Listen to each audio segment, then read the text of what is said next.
Tingnan nyo yung lemon. Take note, nakapaso lang siya ng malaki. Nandoon yung bees na malaki. Sa may, may bunga na yung mga lemon. Di ba? Ang ganda tingnan. Parang Christmas tree. Ayan.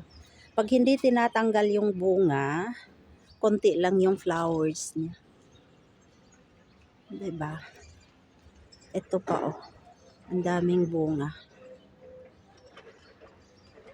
Ang daming bunga niya. Ba, ang ganda tingnan. Kahit nakapaso lang. Pwede tayong magtanim lang sa paso. Ayan. Daming bunga.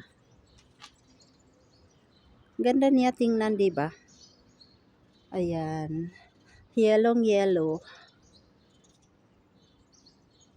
Ayan. Ang ganda niya tingnan. Tapos yung alaga namin. Ayan. O, di ba? Magtanim kayo guys dito sa malaking pot. Malaking paso. Ayan. Diba?